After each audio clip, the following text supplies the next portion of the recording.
मत बुरे कर्म कर बंदे वरना पछताएगा। भगवान की आंखों से तू बच नहीं पाएगा, तू बच नहीं पाएगा।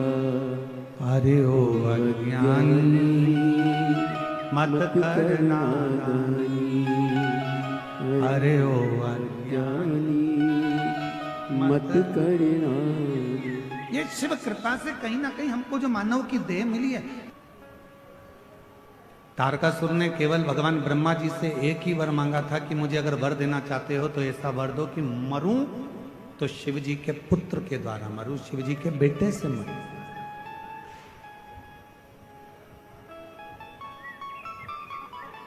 यदि मेरे प्राण जाएं तो शंकर भगवान का बेटा मुझे मारे, इससे ज्यादा कुछ है। क्यों? क्योंकि तारकासुर ये जानता था कि शंकर भगवान ने अखंड समाधि लगा ली है।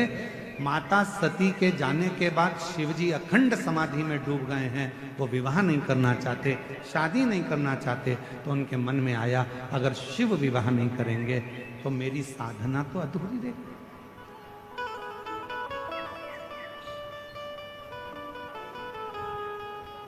अगर शिव विवाह ना करेंगे तो मेरी साधना तो अधूरी है। तब तारकासुर ने वर मांगा भगवान ब्रह्मदेव से कि अगर मरूं तो शंकर भगवान के बेटे के द्वारा, पुत्र के द्वारा मरूं। अब तारकासुर को मारना है तो भगवान शंकर का विवाह करना जरूरी है। देवताओं ने शिव जी की समाधि को तोड़ने के लिए कामदेव को भेज दिया।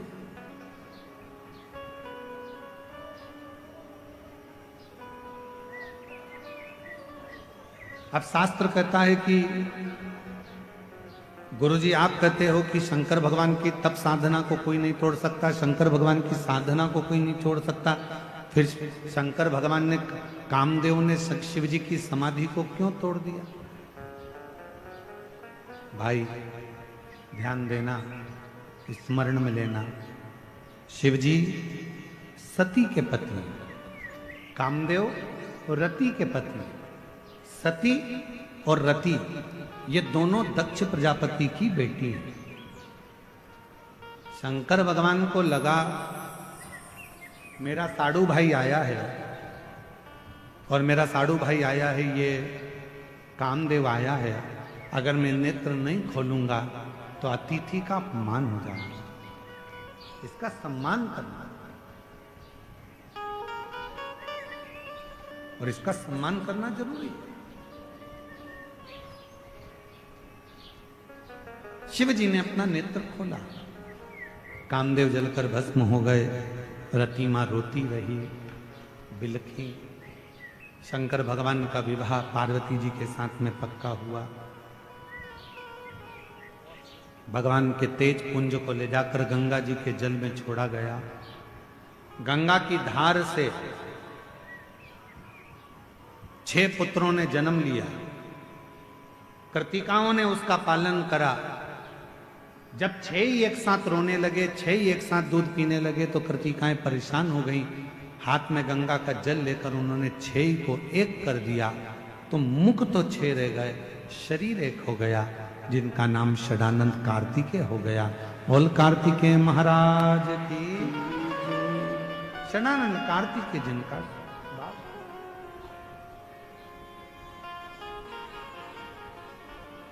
अब यही कार्तिकेय बाबा जब तारकासुर को मारने के लिए जाते हैं, चले, पार्वती जी ने रोका कार्तिकेय को कि षडानंद थोड़ा रुक जाइए। षडानंद ने कहा मां किस लिए? कहा कार्तिकेय जिस तारकासुर को तुम मारने के लिए जा रहे हो उस तारकासुर के हृदय में तुम्हारे पिताजी भगवान शंकर बसते हैं।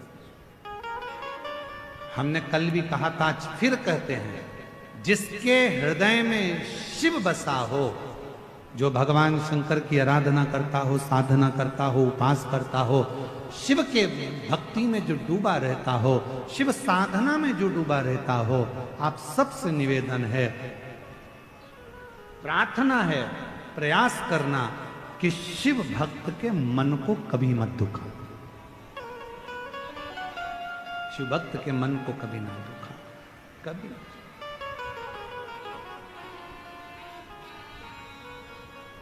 महाराज,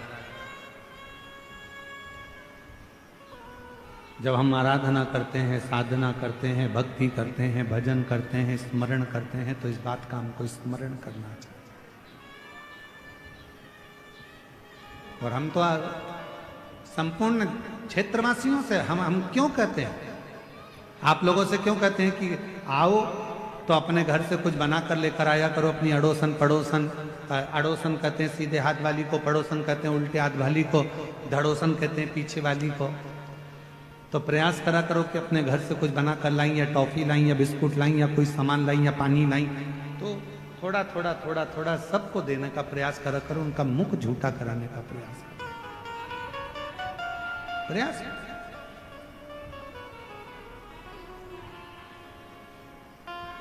इसका बड़ा फल है और बहुत फल इसका प्राप्त होता है, बहुत।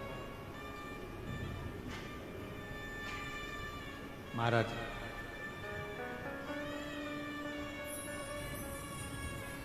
शिव कथा कर रही है, भगवान शंकर का संवाद कर रहा है, तारकासुर को तुम मारने के लिए तो जा रहे हो, पर तारकासुर के हृदय में शिव बसे, भगवान शंकर बसे। तुम तारकासुर का संहार करो, मना नहीं है क्योंकि असुर है, पर इतना याद रखना कि तारकासुर के हृदय में बाण न लगे, उसका दिल ना दुखाया जाए, हृदय ना दुखाया। ठीक है। गए षडानंद कार्तिकेय जी महाराज, और षडानंद कार्तिकेय जी महाराज का तारकासुर के साथ में युद्ध प्रारंभ हुआ। शंभु शंभु शंभु, तारकासुर के साथ में युद्ध प्रारंभ हुआ।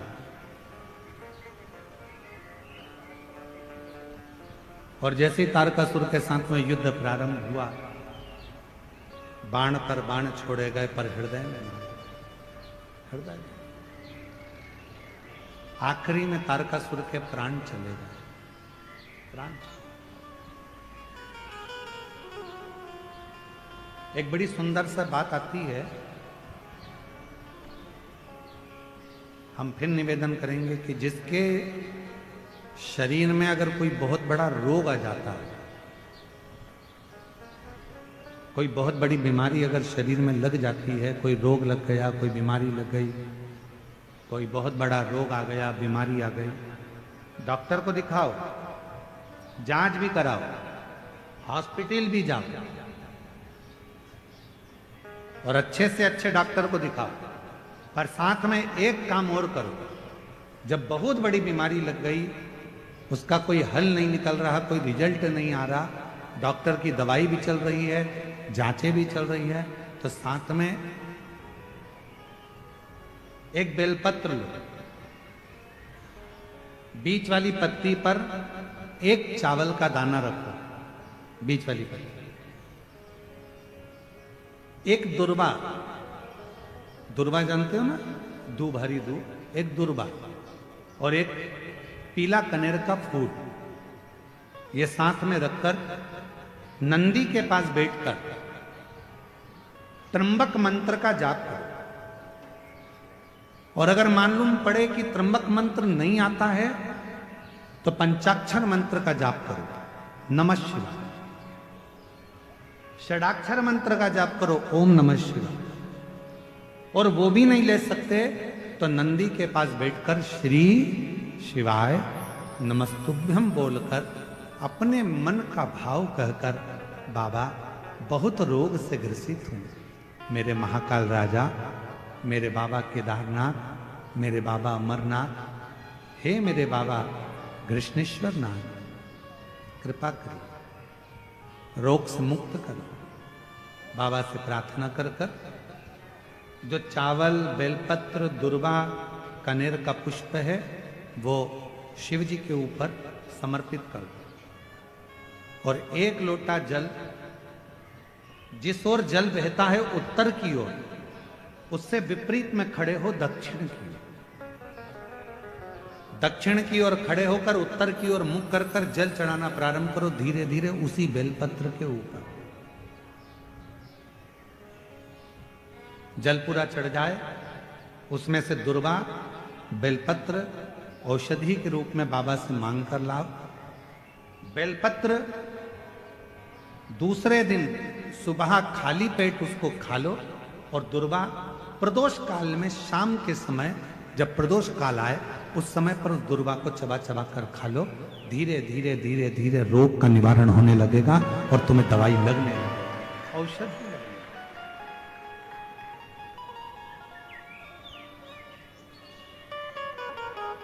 एक पत्र है, अच्छा है, देख। शंभु शंभु शंभु।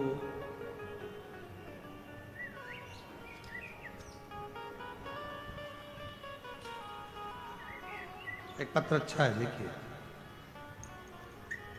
मेरा नाम अंशु निर्मलकर है, मेरे पति का नाम अनिल निर्मलकर है। कवर्धा देवांगन पारा वार्ड नंबर 15 से। कहीं बैठी हो तो हाथ हिला सकती हैं। अंशु निर्मलकर, मेरे पति का नाम अनिल निर्मलकर, कवर्धा देवांगन पारा वार्ड नंबर 15 से। कहीं बैठी हो तो हाथ हिला सकती हैं। दिख रही हैं? आ जाओ आ जाओ, बच्ची को भी लिया, आ जाइए, बेलपत्र ले। मेरी बेटी 4 साल की है। अचानक मेरी बेटी का चलना, बोलना, खाना पीना सब बंद हो गया था।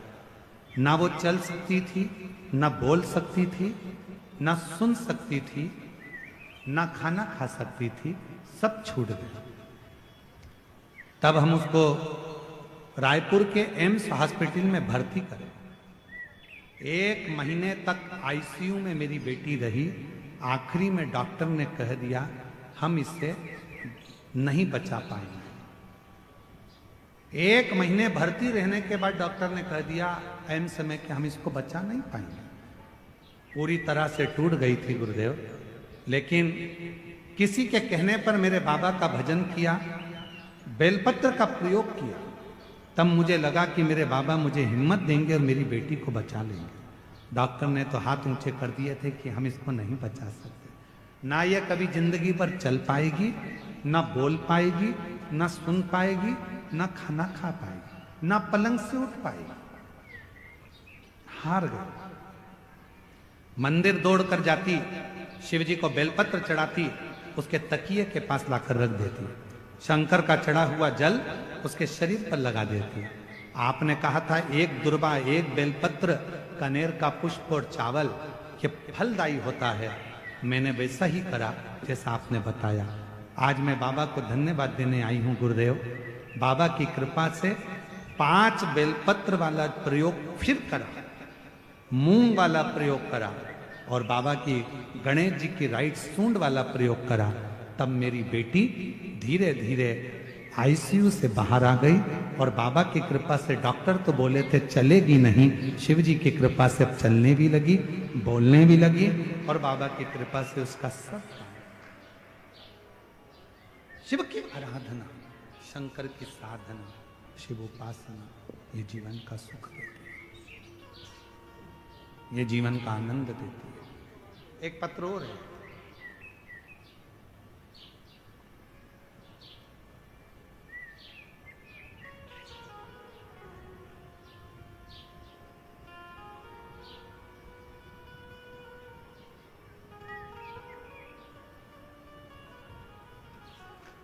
मेरा नाम विष्णु साहू है।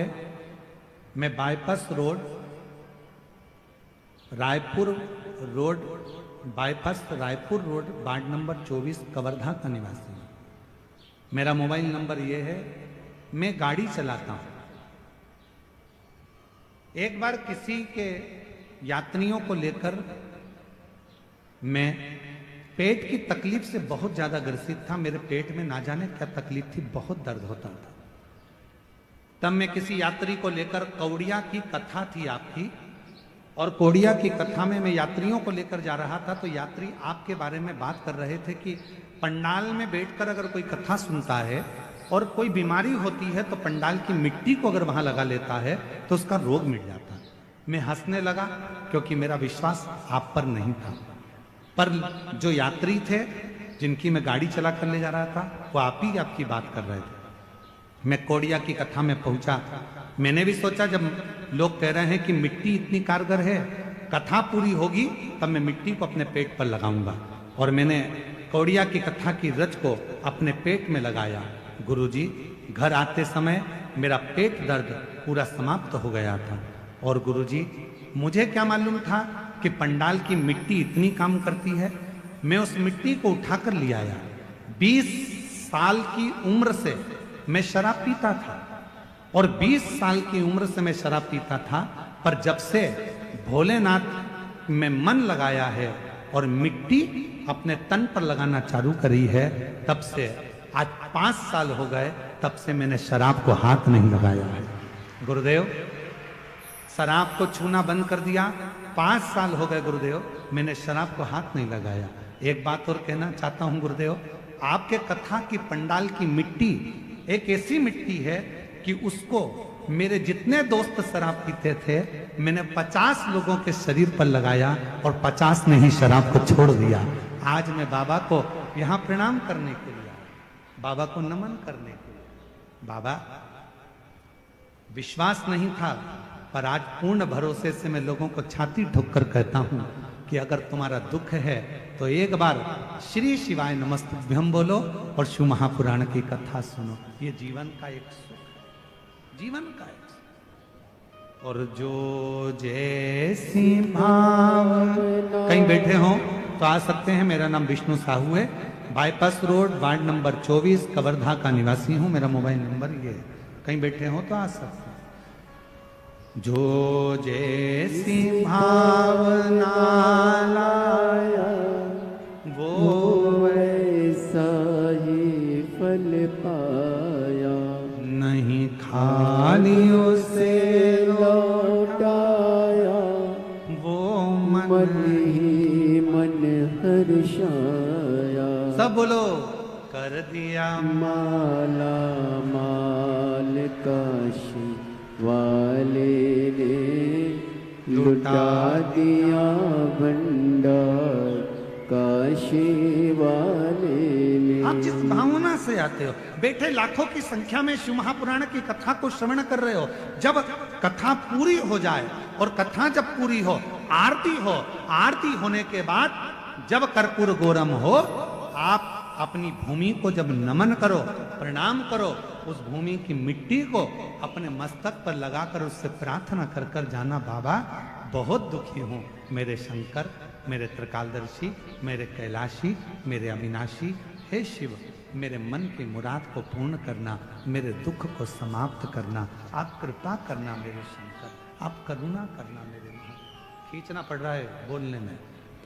मेरे शिव, आप करुणा करो, कृपा करो, दया करो। आ जाओ, आ जाओ बेटा। आप करुणा करिए, आप दया करिए, आप कृपा करिए।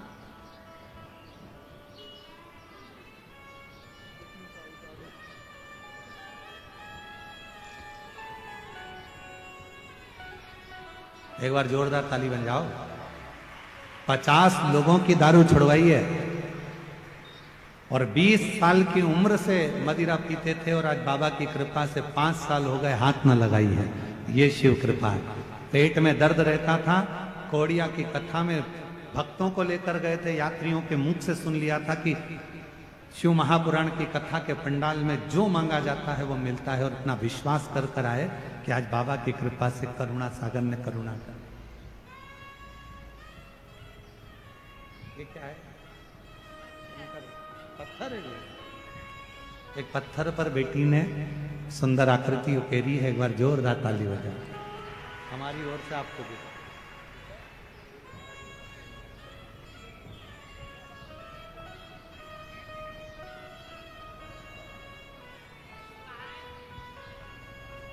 एक बार दोनों हाथ उठाकर हर हर, और खाली न जाता कोई दर से तुम्हारा, जाता कोई। आप दिल से उसको पुकारो, दिल से प्रार्थना करो। जब दिल से विनय करोगे, निवेदन करोगे, तो वो दिल से देता है, हृदय से देता है। भाव से कहोगे तो भाव से सुनता भी है। कथा कह रही है, यीशु महापुराण की कथा वर्णन कर रही है।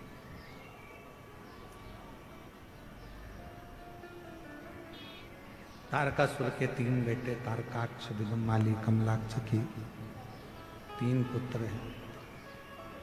और तीनों पुत्र ब्रह्मा जी से वर प्राप्त करते हैं कि हमारे प्राण न छूटे। ब्रह्मा जी ने कहा, संसार में अगर जन्म लिया है तो प्राण तो जाएंगे, मृत्यु तो हो निश्चित। और यदि आप कह रहे हो कि मृत्यु निश्चित होगी, मौत आएगी, तो हमें वर दीजिए कि हम मरें तो तीनों एक साथ मरें। हमारे प्राण छूटें तो तीनों के एक साथ छूटें।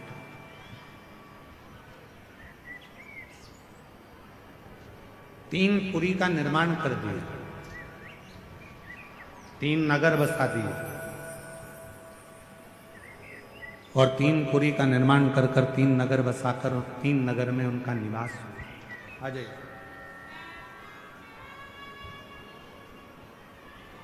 तारकाक्ष, विदुमाली, कमलाक्ष को तीनों ने विचार कर लिया कि अपन तीनों कभी मिलेंगे नहीं,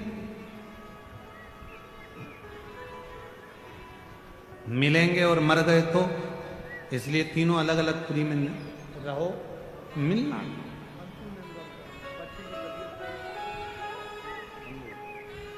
यही बेटी है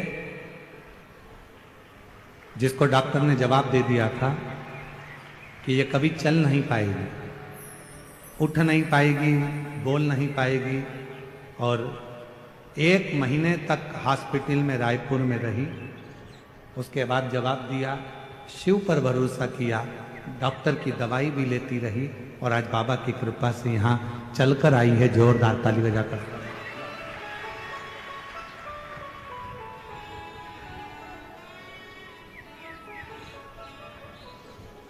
ये लेके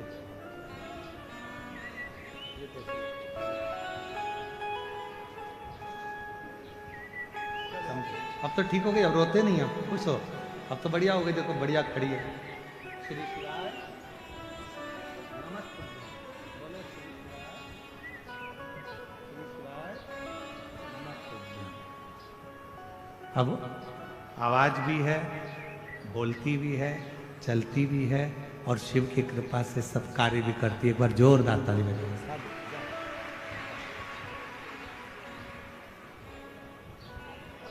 शिव कृपालु, शिव दयालु, शंकर करुणा सागर है, दया सागर है।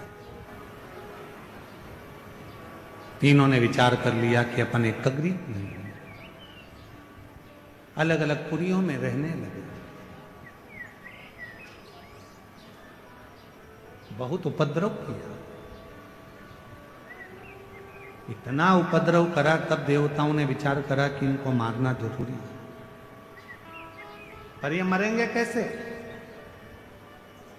भगवान शिव जी से जाकर प्रार्थना करी। भगवान शंकर ने कहा कि मैं एक बड़े पशु का रूप धारण करता हूं, नंदी का रूप धारण करता हूं, एक बड़ा पशु बन जाता हूं, और तुम भी पशु बन जाओ। मैं तुम्हारा पति बनकर बड़े नंदी का रूप रखकर, बड़ा पशु का रूप रखकर तुम्हारे पीछे दौड़ूंगा, तुम आगे आगे दौड़ना। तारकाक्ष, विदुमाली और कमलाक्ष के इन तीनों को एक जगह पर एकत्रित करना। इन तीनों को जब एक जगह पर एकत्रित करोगे, मैं इन तीनों का संहार कर दूंगा। कितना दयालु है मेरा शिव, जैसे समझने वाला विषय।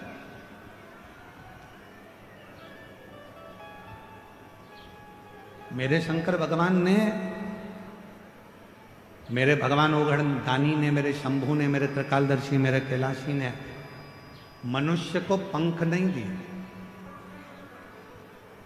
पंख दिए हैं तो केवल पक्षी को दिए। और मान लो आज के समय में अगर पंख मनुष्य को लग जाते तो वो मनुष्य टिकता है एक जगह पर।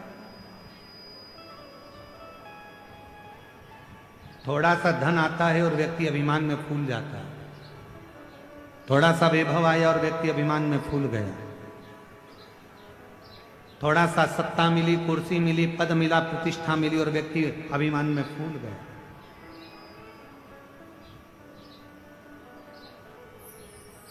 इसीलिए भगवान जो भी देता है वो सोच समझ कर देता है, बड़ा समझ कर देता है। मनुष्य को पंख नहीं दिए क्योंकि भगवान को भी मालूम था अगर इसको पंख लग गए तो यह आग लगा देगा, उड़ता फिरेगा, यहां वहां दुनिया का नुकसान करता फिरेगा, दुनिया में कुछ ना कुछ हाहाकार करता फिरेगा। इसलिए भगवान ने मनुष्य को पंख नहीं दिए। भगवान ने तो केवल हाथ दिए हैं, शीश दिया है, मुख दिया है, नेत्र दिए हैं, श्रवण शक्ति दी है, चरण दिया है। शिव ने कृपा कर कर ये वर्णन कर दिया कि ये जो शरीर दिया है ये केवल भगवत भजन के लिए दिया, भगवत भजन। कल हमसे गणेश प्रसाद तिवारी जी कह रहे थे कि गुरुजी आप ऐसा आशीर्वाद देकर जाना कि जो सुरभि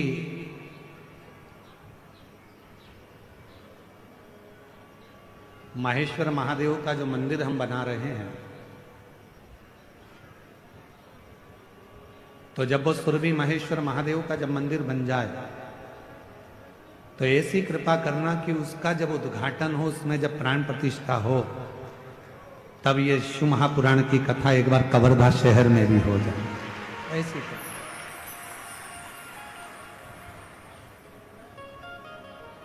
तो हमने तिवारी जी से कहा, गणेश प्रसाद तिवारी जी से, आप सुरभि महेश्वर महादेव का मंदिर बनाओ और मां सुरभि पर छोड़ दो और सुरभि महेश्वर पर छोड़ दो।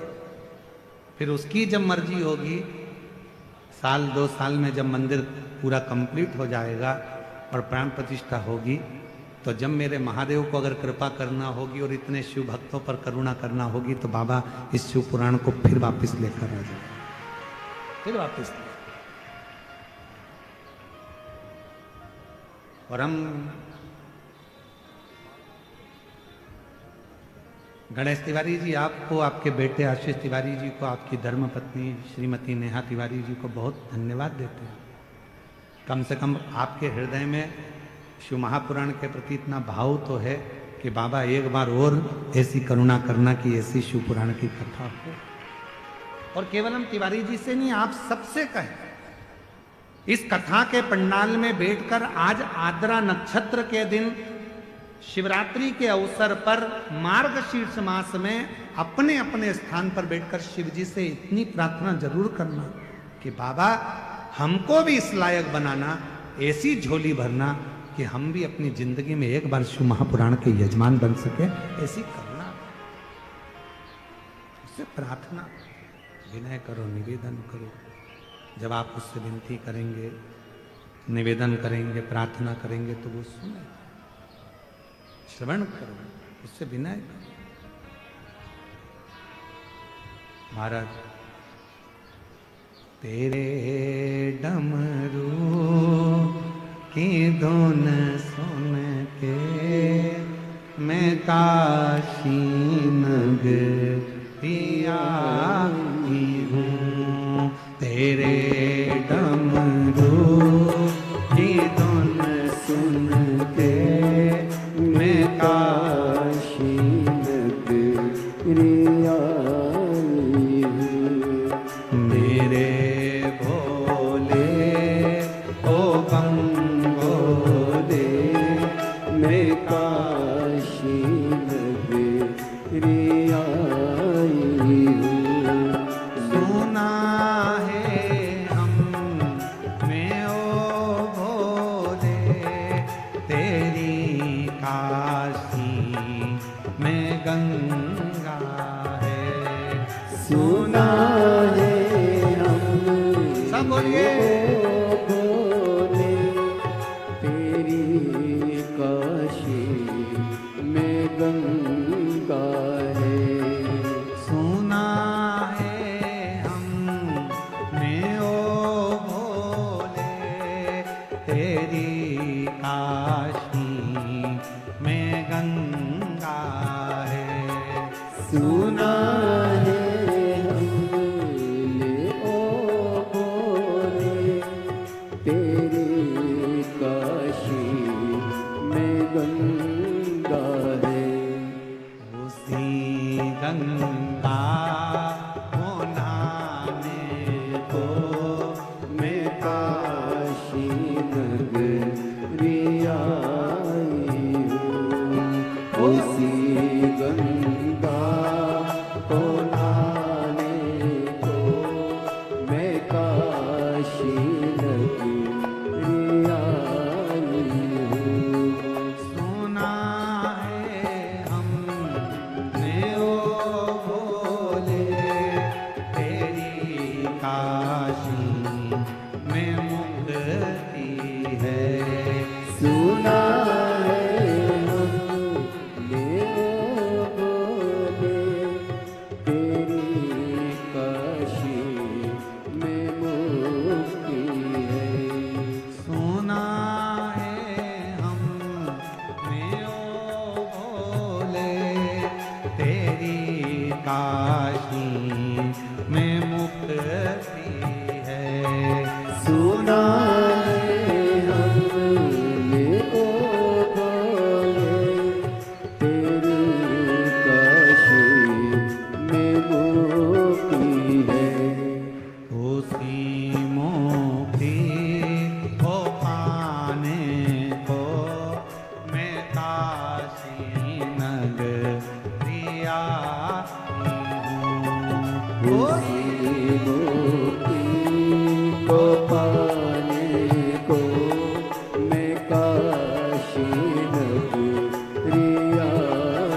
बम बोले मैं काशी नगरी आई हूँ, मैं काशी काशी नगरी आई हूँ, मैं काशी नगरी आई हूँ। महादेव है। अपने स्थान पर बैठकर बाबा से प्रार्थना करो। आज आद्रा नक्षत्र है, इस प्रार्थना करने का अपना अपना स्थान ग्रहण कर कर बाबा को अपने दिल की बात कहो, दिल से प्रार्थना करो, विनय करो, निवेदन करो, बाबा को अपने मन का भाव करो।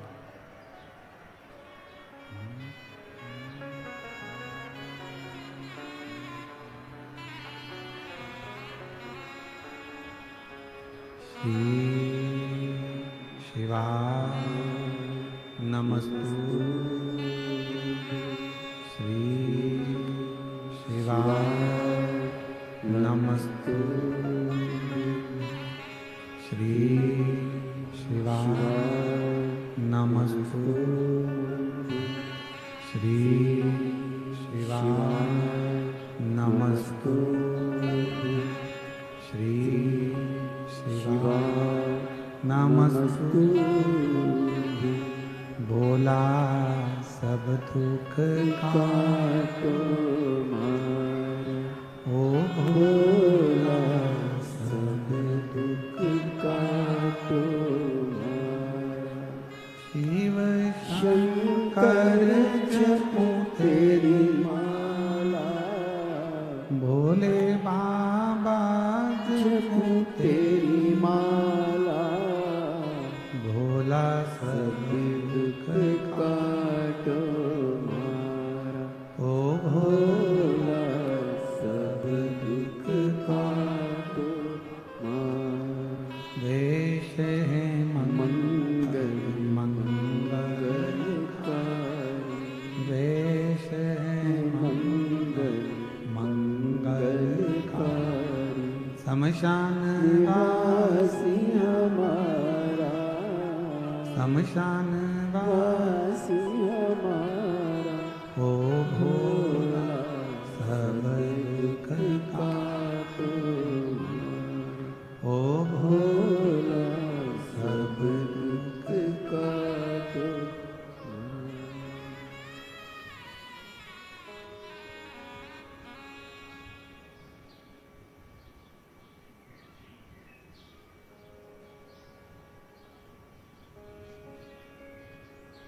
बाबा देव अधिदेव महादेव, भगवान शिव गढ़दानी त्रिकालदर्शी कैलाशी अविनाशी की कथा कर रहे हैं। तारकासुर के 3 पुत्रों को मारने के लिए भगवान शंकर पशुपति नाथ बन गए।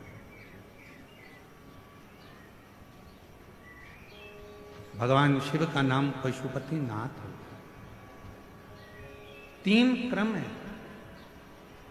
एक है पशुपति व्रत, दूसरा है पशुपत्य योग और तीसरा है पाशुपत्य अस्त्र। कलिकाल में संसार में हम लोग ना तो पाशुपत्य योग कर सकते हैं, ना पाशुपत्य अस्त्र प्राप्त कर सकते हैं, पर अपनी कामना की पूर्ति के लिए भगवान से अगर कुछ पाना है तो हम पशुपति व्रत जरूर कर सकते हैं। पशुपति व्रत 5 सोमवार का व्रत है। पूजा की थाली लेकर मंदिर में जाओ, सुबह पूजन कर कर आओ, वही थाली को उठाकर रख दो, उसी थाली को शाम को फिर मंदिर लेकर जाओ। प्रसाद बनाकर लेकर जाओ, मीठे का खीर बना लो, सीरा बना लो, हलवा बना लो, मीठा चावल बना लो, कुछ भी बना लो, पर मीठे का प्रसाद लेकर। थाली में 6 दिए लेकर जाओ, 6 ही दिए जमीन पर रखो, प्रसाद के 3 हिस्से करो, 5 दिए प्रज्वलित करो, जलाओ, प्रसाद के 3 हिस्से कर दो। 1 दिया मंदिर में नहीं जलाना, उस दिए को वापस थाली में रख लेना। प्रसाद का 2 हिस्सा मंदिर में छोड़ो, 1 हिस्सा थाली में रखकर, जो दिया नहीं जलाया है उसको थाली में रखकर, बाबा का जब पूजन पूरा हो जाए उस थाली को लेकर घर आ जाओ। घर पर अंदर प्रवेश करने से पहले, घर के अंदर जाने से पहले सीधे हाथ की ओर घर में बाहर बैठ जाओ। सीधे हाथ की ओर बैठकर घर की ओर मुख कर कर जो 6ठे नंबर का दिया है जिसको मंदिर से लेकर आए हो बिना जले उसको वहां जलाओ, प्रज्वलित करो, बाबा से प्रार्थना करो, आज मेरा पशुपति व्रत पहला है बाबा, स्वीकार करना। शाम को जब भोजन करने बैठो तो जो मीठे का प्रसाद लेकर आए हो एक हिस्सा वो तुम खाओ, उस प्रसाद के हिस्से में से किसी को नहीं देना। वो खाने के बाद फिर भोजन खाओ, भोजन करो, भोजन प्राप्त करो। ऐसे 5 सोमवार का व्रत करो। कहीं जाना पड़ जाए तो एक व्रत छोड़ दो, कोई काम पड़ गया तो छोड़ दो, रजस वाला धर्म बीच में आ गया तो छोड़ दो, फिर अगला व्रत करो। पर गिनाएंगे 5। 5वां व्रत जब करो तो अपने साथ या तो 108 चावल ले जाओ, या बेलपत्र ले जाओ, या फूल की पंखड़ी ले जाओ, या मूंग ले जाओ, कुछ भी लेकर जाओ। श्रीफल भेंट बाबा को चढ़ाकर ऐसे ही 6 दिए रखकर 5 दिए प्रज्वलित कर कर प्रसाद के 3 हिस्से कर कर 2 हिस्से मंदिर में छोड़कर 1 हिस्सा साथ लेकर बिना जला दीपक साथ लेकर घर के दरवाजे के पास बैठकर फिर उसे प्रज्वलित करो।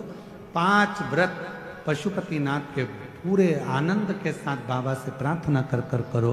3 महीने के अंदर बाबा तुम्हारे मनोरथ को पूर्ण जरूर करो। एक बार नहीं सुने, दूसरी बार करो, 2-2 महीने छोड़ कर करो, पर पशुपति व्रत करते रहो। जितना पशुपति व्रत फल देता है, जैसे पाशुपत्य अस्त्र में बल होता है, जैसे पाशुपत्य योग में बल होता है, उससे 1000 गुना ज्यादा बल पशुपति व्रत में होता है। इसलिए उस व्रत को धारण करो। तारकासुर के 3 बेटे के प्राण हरे, भगवान शिव का नाम पशुपति नाथ पड़ा। दक्ष प्रजापति राजा के दक्ष प्रजापति की एक बेटी थी। वैसे तो 60 कन्याओं का सुंदर सुंदर चरित्र वर्णन आता है, उसमें रति का, प्रसूति का, उसमें रति का, सती का, माता प्रसूति के गर्भ से जन्म बताया गया है और बहुत सुंदर सुंदर भाव बताया गया, बहुत सुंदर। उसमें एक ब्रह्मा जी द्वारा प्रकट करी गई एक कन्या, जिसको दक्ष प्रजापति को दिया गया, जिसका नाम था स्वधा। क्या नाम है? स्वधा। बड़ी सुंदर कन्या, इतनी सुंदर। दक्ष प्रजापति उस स्वधा नाम की कन्या को खूब आनंद से स्नेह करते, प्रेम करते, उसको बेटी के आनंद में उसको पालन करते। स्वधा भगवान देवाधिदेव महादेव की साली भी लगती है, क्योंकि बड़सास भी लगती है। क्यों?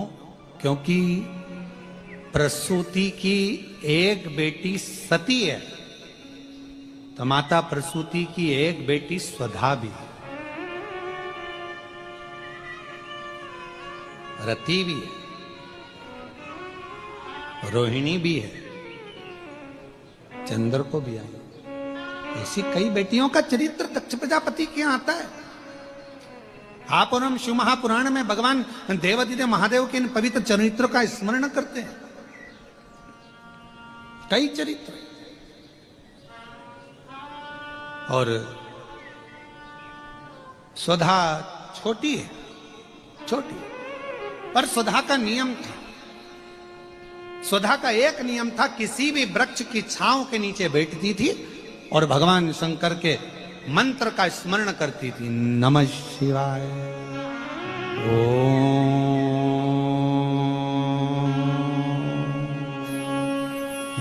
नमः शिवाय, नमः शिवाय, ओम नमः शिवाय। उच्चारण करती थी। हाँ, इस उच्चारण को हमने नमः शिवाय से प्रारंभ करा। क्यों? क्योंकि हमारा शास्त्र कहता है पुरुष ओम नमः शिवाय का जाप करे, स्त्री नमः शिवाय से ओम तक पहुंचे, फिर नमः शिवाय से ओम का स्मरण। आज के समय में बहुत बहुत सारे झंझट उत्पन्न कर दिए। ये माताएं ओम मत बोलो, स्त्री ओम ना बोले, ये ओम ना बोले, वो नमः शिवाय का ऐसा जाप करे, वो वैसा। तो श्री शिवाय नमस्तुभ्यम दिल से बोलो, बिना भटके। कोई कहे ये बोलो, कोई कहे वो बोले, तो ध्यान रखो भटक रहे हो तो फिर श्री शिवाय नमस्तुभ्यम। अगर भटक रहे हो तो श्री शिवाय नमस्तुभ्यम पर रुक जाओ, फिर हमें कहीं नहीं भटकना। अब हमको ये सोचना नहीं कि ये बोलें कि नहीं बोलें। कोई ने कहा ओम बोलो, कोई ने कहा नहीं बोलो, कोई ने कहा ऐसा बोलो, कोई ने कहा वैसा बोलो। तो श्री शिवाय नमस्तुभ्यम, श्री शिवाय नमस्तुभ्यम, श्री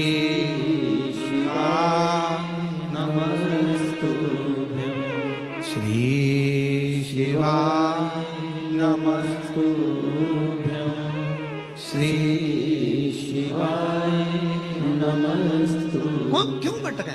तो नमः शिवाय ओम, नमः शिवाय, नमः शिवाय ओम, नमः शिवाय। सुधा का नियम था, वृक्ष की छांव में बैठती थी और उस वृक्ष की छांव में बैठकर शिव के मंत्र का, पंचाक्षर षडाक्षर मंत्र का स्मरण करती। क्यों? किस लिए?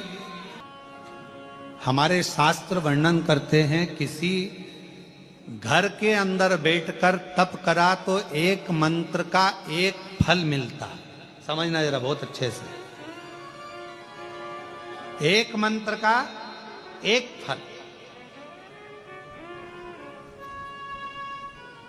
किसी सरोवर के तट पर जाकर, नदी के तट पर जाकर मंत्र जपा तो एक मंत्र का 10 गुना फल।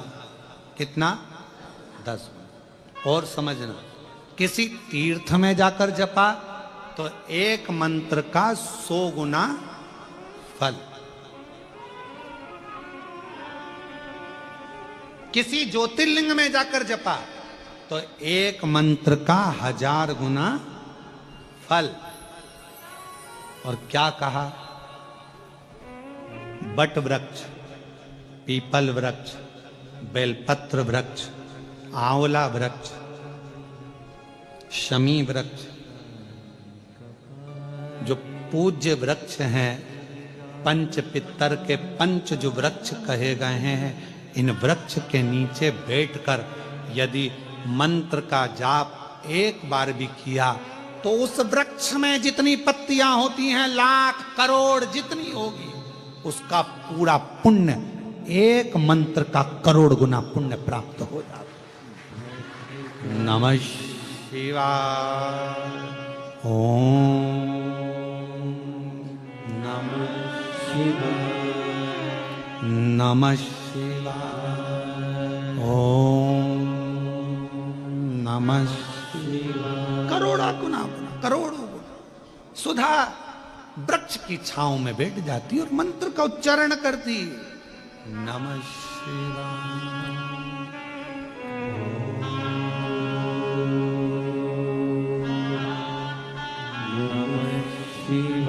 बैठी है, सुधा जप कर रही है, मंत्र उच्चारण कर रही है।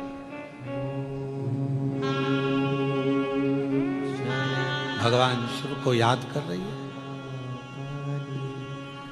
कोई पूजन नहीं जानती, कोई आराधना नहीं जानती, कोई साधना नहीं जानती, और कोई साधना नहीं, कोई उपाय नहीं, कोई उपासना का तरीका नहीं, बस मंत्र का स्मरण। नमः शिवाय ओम, नमः शिवाय। बेटी, भगवान नारायण ने देखा ये तो सुधा है, दक्ष प्रजापति की पुत्री। कितना सुंदर स्वरूप है सुधा का। शिव की आराधना करती।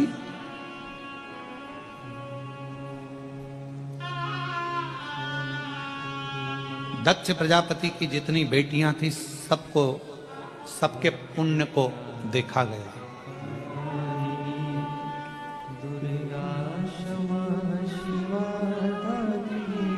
सबको इतना सारा पुण्य, सारी देवियों का ढेरों पुण्य था, पर उन सारी देवियों में सबसे ज्यादा पुण्य स्वधा का था।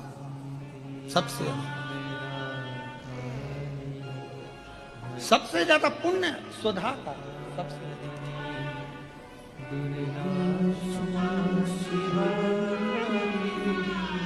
और आप लोग एक मंत्र का उच्चारण हमेशा करते आए मां जगत जननी के, जगत जगदम्बा के, उसमें स्वधा का स्मरण देखिएगा कितना प्रबल है। ओम जयंती मंगला काली भद्रकाली कपालिनी दुर्गा क्षमा शिवा दात्री स्वाहा स्वधा नमस्तुते। ओम जयंती मंगला काली भद्रकाली कपालिनी दुर्गा क्षमा शिवा धात्री स्वाहा स्वधा नमस्तुते। ओम जयंती मंगला काली भद्रकाली कपालिनी दुर्गा क्षमा शिवा धात्री स्वाहा स्वधा नमस्तुते। शिव महापुराण की कथा कर रही है, स्वधा इतना तप कर ली, इतना तप, क्योंकि एक तप उसका प्रबल था कि वृक्ष की छांव में बैठकर भगवान के मंत्र का उच्चारण करना, भगवान के मंत्र का उच्चारण, भगवान के मंत्र का उच्चारण, और लगातार भगवान शिव को याद कर रही है। तो फिर निवेदन करूं, घर में बैठकर जपा एक मंत्र एक फल, मंदिर देवालय शिवालय नदी तीर्थ में 1000 फल मिल जाएंगे, तीर्थ में 1000 मिल जाएंगे, पर किसी पंच वृक्ष बट आंवला बेलपत्र पीपल शमी, इन वो वृक्ष हैं जिन वृक्ष की छांव में बैठकर यदि एक बार भी आपने मुख से शंकर का नाम लिया है, श्री शिवाय नमस्तुभ्यम कहा है, नमः शिवाय कहा है, ओम नमः शिवाय कहा है, तो उसका फल हजारों हजारों गुना प्राप्त होगा। इसलिए क्या कहा गया, जब हम तुलसा जी की परिक्रमा करते हैं, माँ तुलसा को जल अर्पित करते हैं, तुलसी के क्यारे की परिक्रमा करते हैं, उस समय पर आपके मुख से यदि एक मंत्र निकला है तो तुलसी के क्यारे में जितनी मंजरी होती है, तुलसी के क्यारे में जितनी पत्तियां होती हैं, तुलसी के क्यारे में जितनी मिट्टी होती है, तुलसी के क्यारे में जितने जीव होते हैं, सबके पुण्य फल हमारे खाते में चले जाते हैं, उतना फल प्राप्त हो जाता है एक तुलसा के पौधे की परिक्रमा करते समय मंत्र जप से। ओम जयंती मंगला भद्रकाली कपालिनी दुर्गा क्षमा शिवा दानी स्वाहा स्वधा नमस्तुते।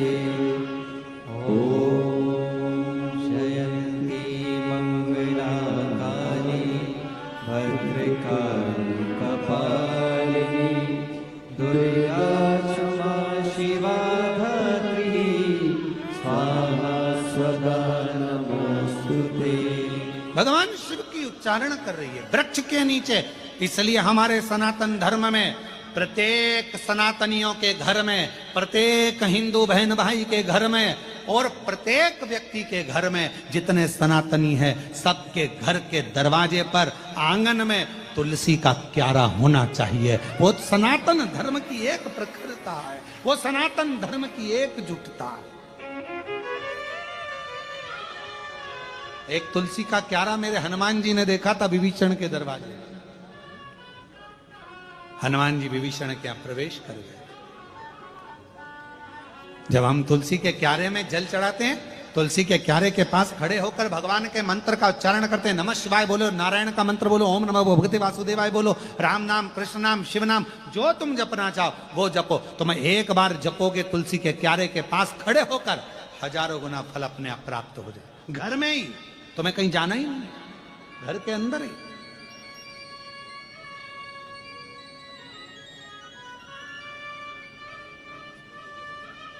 और कितना प्रबल है।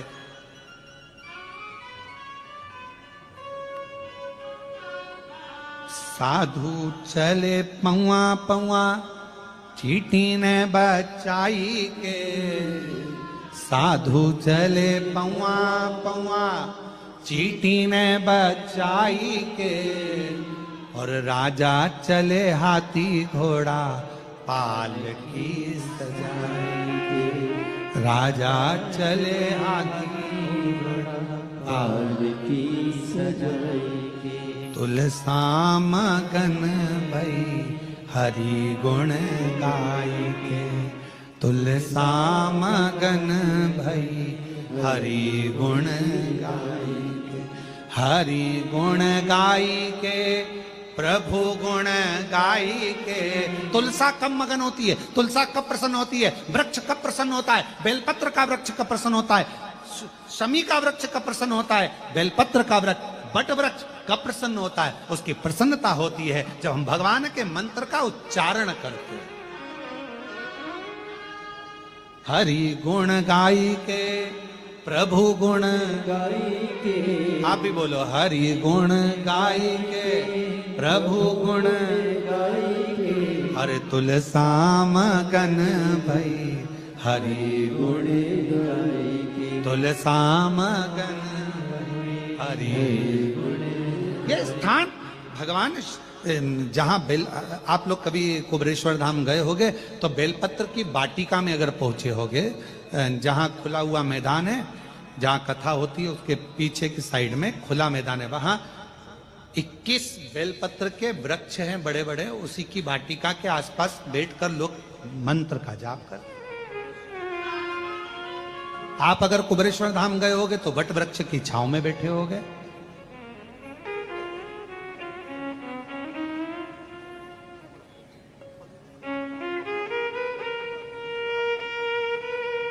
कम से कम